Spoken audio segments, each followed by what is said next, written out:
127 রানের পুঁজি নিয়ে বল করতে নামার পর বাংলাদেশ প্রথম সাফল্যটা পায় দ্বিতীয় ওভারের শেষ বলে।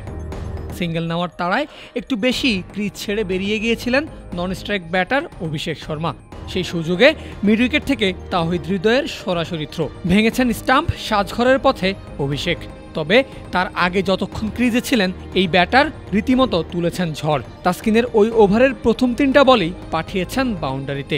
2টা 4-এর পাশাপাশি ছিল গগনচুম্বী এক ছক্কা। অভিষেক ফিরেছেন 7 বলে 16 রান করে। উইকেট পড়লেও ঝড় কিন্তু থামেনি ভারতীয়দের। 3 নম্বরে নেমে ধুমধাড়াক্কা ব্যাটিং শুরু সূর্যা কুমার যাদবের। ফলে 5 ওভারের আগেই মাত্র 28 বলে ভারতের দলীয় রান পার করে 50-এর ঘর। আর 6ষ্ঠ ওভারে গিয়ে থামে ইন্ডিয়ান ক্যাপ্টেনের তাণ্ডব। সীমানায় ক্যাচ দিয়ে ফেরার আগে সূর্যা করেছেন 14 বল থেকে 29 রান, যেখানে ছিল 3টা ছক্কার পাশাপাশি 2টা 4-এর বাউন্ডারি। অর্থাৎ 29-এর মধ্যে 26 রানই সূর্যা কুমার আদায় করেছেন বাউন্ডারি থেকে। 8ম ওভারে বল হাতে এসেই ভারতের 3য় উইকেট তুলে নেন মেহেদী হাসান মিরাজ। ঋষাদের ক্যাচ বানিয়ে ফিরিয়েছেন 29 রান করা ওপেনার সঞ্জু স্যামসনকে। 80 রানে 3 উইকেট হারায় ভারত।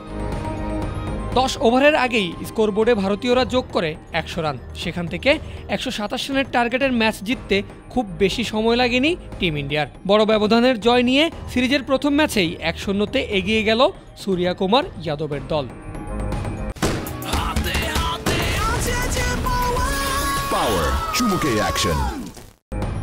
টস হেরে ব্যাট করতে নেমে সেই পুরনো হাল বাংলাদেশের। ইনিংসের 4র্থ বলেই 4 দিয়ে বাউন্ডারির ওপেনিং করেছিলেন লিটন দাস। কিন্তু ঠিক পরের বলেই আবারও খেলতে চেয়েছেন বড় শট। আশদীপ সিং এর অফ স্টাম্পের বেশ বাইরের ডেলিভারি অনসাইডে বাউন্ডারি হাঁকাতে গিয়ে বল তুলে দিয়েছেন সোজা আকাশে। এরপর পিচের পাশ থেকেই সহজ ক্যাচ তুলে নেন রিঙ্কু সিং। মাত্র 5 রানে ভাঙে বাংলাদেশের ওপেনিং জুটি। লিটন করেছেন 4 রান। পরের ওভারেই বোলিংয়ে হার্দিক পান্ডিয়া তার এক ইনসুইঙ্গারে চমৎকার ফ্লিক করে পারভেজ ইমন আদায় করে নিয়েছিলেন দৃষ্টিনন্দন এক ছক্কা। আভাস দিচ্ছিলেন ভালো কিছুরই, কিন্তু সেটা থেকে গেছে আভাস অবধি। 3 নম্বর ওভারের প্রথম বলেই বোল্ডেই ব্যাটার।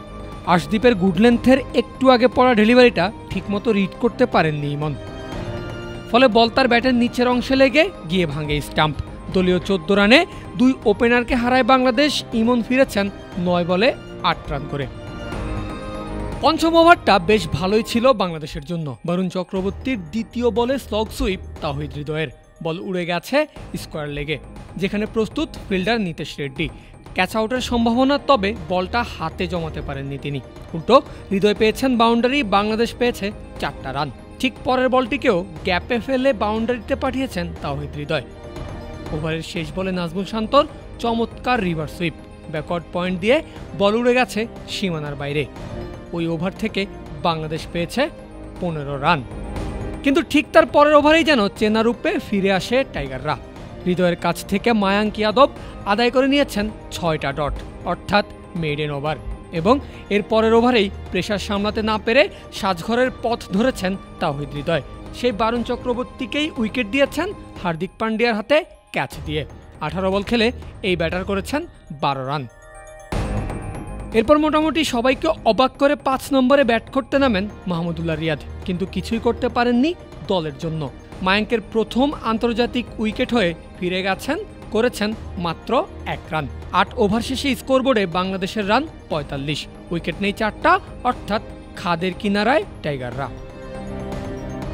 সেখান থেকে দলকে টেনে তোলার দায়িত্ব নিতে এসে উল্টো আরও ঠেলে দিয়ে গেছেন জাকের আলী অনিক। বরুণের গুগলি যেন চোখেই দেখেননি এই ব্যাটার। অফ স্টাম্পের বাইরে পড়া বল টার্ন করে গিয়ে ভেঙেছে জাকিরের মিডল স্টাম্প।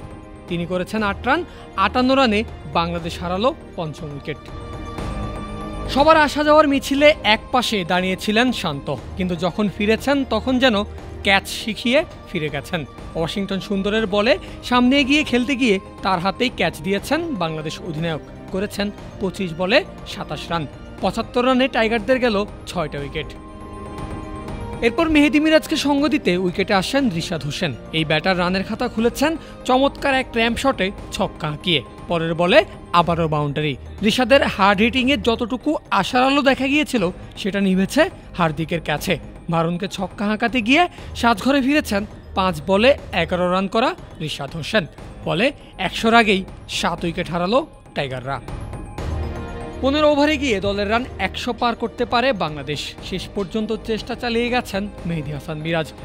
মাঝখানে তাকে সঙ্গ দেওয়ার চেষ্টা করেছেন তাসকিন আহমেদ। তবে মিরাজের রান তোলার ক্ষুধায় এই টেলেন্ডার হয়েছেন রান আউট। 116 রানে তাসকিন ফিরেছেন 8 নম্বর উইকেট হয়ে। এর পরের ব্যাটার শরীফুল ইসলাম, তিনিও ফিরেছেন বোল্ড হয়ে।